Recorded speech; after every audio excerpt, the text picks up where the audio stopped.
find the gun, I'll make my final stand.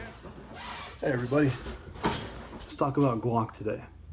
Glock just released their Gen 5, and in their Gen 5 they have some features that they tell you in the advertising, and they also have some features they don't tell you about. I've looked all over YouTube, I've tried to find the videos, I've tried to look at the trigger assembly, comparing at what exactly is different, what's not. People tell you the basic stuff, they don't go in depth with it. Here's my Gen 5. It's all safe, good to go. This is a Glock 19, just released. Got it in August. This one has some cool features and some, in my opinion, some amazing features. I'll show you all about them. So, here's a Gen 3 Glock 19 and a Gen 4. The Gen 4 is a cutaway. We use it here at the shop, so it's not, you'll be able to get the same idea of it. So here's your Gen 3.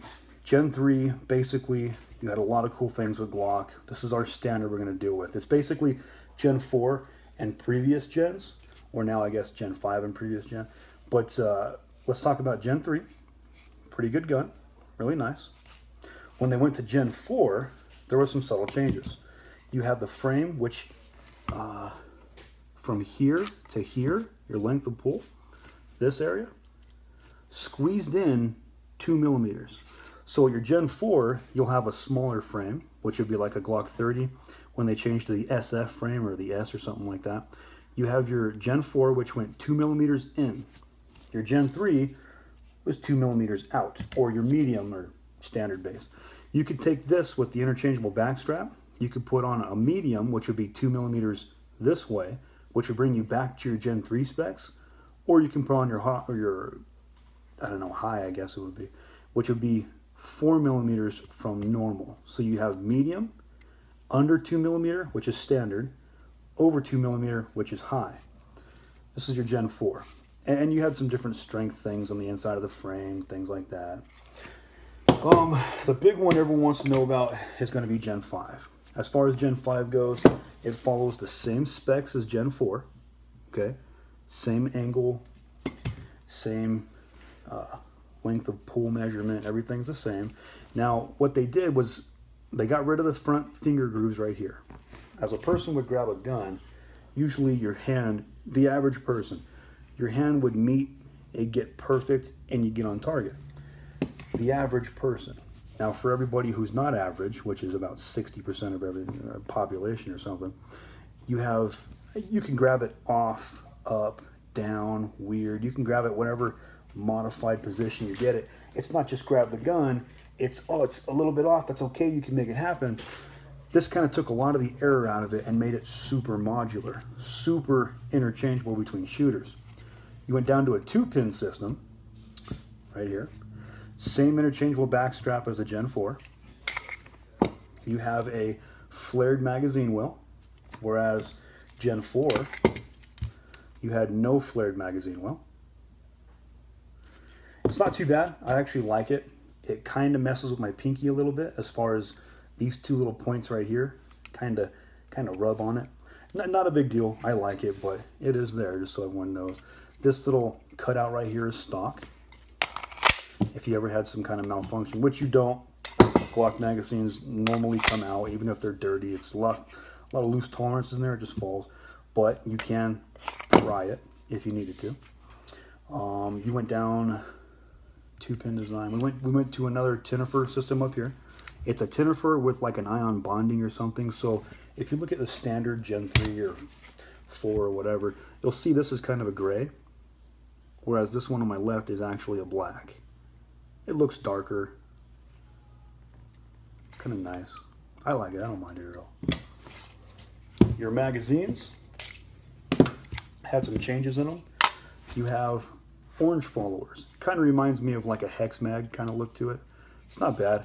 If you look at this one, I can tell my round count by looking in, and it's kind of, you'll see the back of the case. And this camera lighting here, you really can't see it. But in this messed up camera lighting, I can still see it on this one. So I guess in low light or maybe just whatever situation, it's better visibility for a high-vis magazine follower, I guess. Now the insides. Oh, the nose. The nose also changed too. If you look at, that's not really new. If you look at the Gen 3s, we have squared noses, okay? And this isn't really Gen 3 or 4. I think, in my personal opinion, it's just Glock at the period in time doing the Glock thing. Here's a Gen 3 right here, which is a Glock 30. This has the round nose. This is a Gen 3 with the round nose. We saw this probably 7 or 8 months ago. This is the same round nose that the new Glock Gen 5 is getting. I think Glock themselves were just weaning away from the whole squared 90-degree fronts. And here's a Glock 26 Gen 3 that has that same round nose. It's just about time they finally abandoned the old system and went with the new. So even your Gen 3s, you'll start being printed. You'll see starting to be printed with these. Here's one that we got without, and then Gen 5, of course, with. It does help a little bit, I think. Maybe a little bit easier to get into a holster. Slims it down a little bit.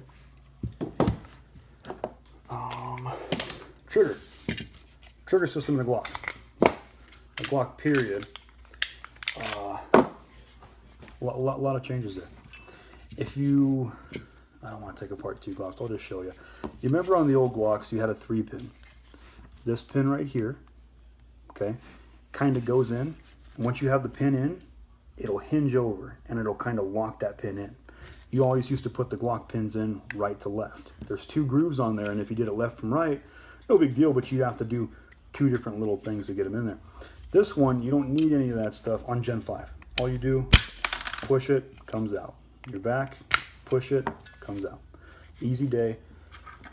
You don't have to push this or wiggle. I used to have a special grip. I would go in and wiggle as I push. None of that stuff anymore. Comes out. You have your slide stop, which is ambi. It's pretty cool. This will fit right into a Gen 4 or a Gen 3. I'll put them in there and show you. But this is a Gen 4. Oh, I'm sorry. Gen 5.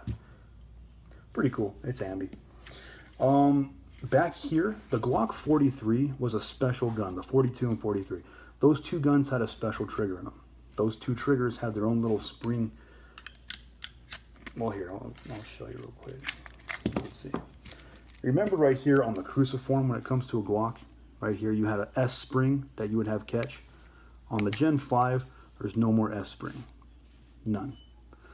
What this is you have a little thing right here. You have a little tool you have to push in, slide up, and let it come out. That's how the Gen 5 works. That's also how the Gen, well, I guess the slimline Gen 3 or 4, whatever you want to call that. That's how the slimline Glock 43 works. So it's a design that's been there, and we've seen them in the Glocks. It's just, you know, kind of what they're doing. I got some theories on this. I'll tell you about afterwards, too. Once you put that on, once you get everything ready, you just push it in.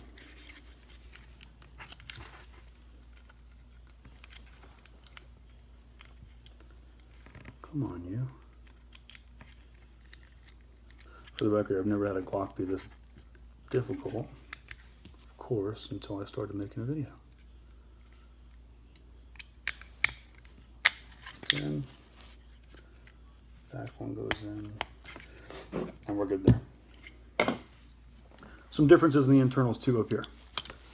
Your spring guide rod. This is going to be a dual spring. This is just like the Gen 4, same exact specs, same everything, fits in the same slide and all that. Your barrel. Barrel has some new grooves in it. If you could you can't really see it. They call this their marksman barrel. The barrel does have some new grooves, which is still pressed in. It just looks like it has a little bit more of a speed bump kind of look to it on the inside. Okay, this is where things get interesting. Let me show you a Gen 3 or Gen 4, should be the same thing. And on this portion of it. Here you have your vertical safety right here. Your vertical lift will push this, it goes in, that allows for your striker to be able to pass through. In fact, on the cutaway, you can even see how it functions right there. That's the vertical lift inside, and it gets out of the way so that the striker can fly past it. As the striker goes past it, they do touch. They make contact, they rub each other, and on the inside of this, it'll actually start to spin a little tiny bit. So this will, they don't warp. It would take millions of rounds to get it to warp, but it'll spin a little tiny bit. This one, you can see it's shaped like a D. This is modeled after the Glock 43. This one, once it goes up, that's it. It's out of the way. It never touches the firing pin. Also, if you look at it right here, instead of it being rounded with just some kind of shaved off edges, it truly, oh, let me show you. Well, anyway, it has little ramps. It goes up, then meets a flat, then goes back down. So when Glock says this is their smoothest trigger they've ever released, that's true. It's actually smoother. So some theories, but one thing I wanted to put out there for everybody, Glock has a special right now at the shop right now at this current moment. We have some pretty special Gen 4s that have been put out. We have the irons or the night sights that come. You can get steel sights. We've seen some compensated models come out. These are pretty sick. We have a release of the OD green color. It used to be tan. Before that, it was like a sniper gray or Beowulf gray, whatever you call it. This thing here is an OD green. We also have another nice model, which is a Gen 4 with front serrations.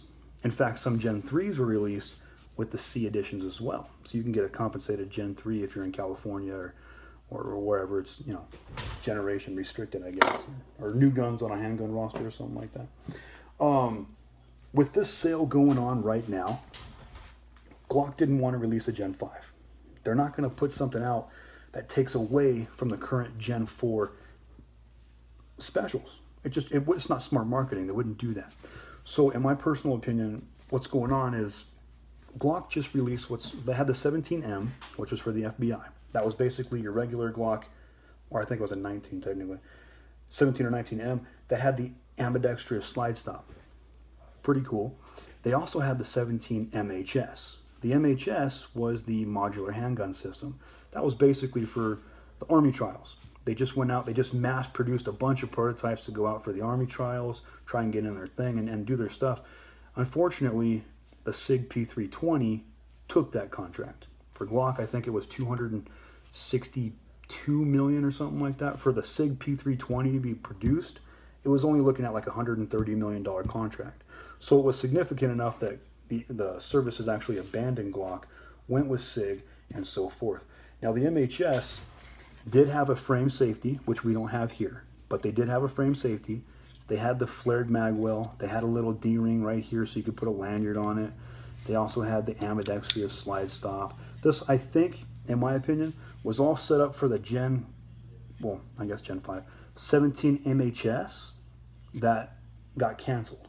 Since that got canceled, Glock was fully reliant on the services taking that gun over. Since that got canceled, what are they going to do?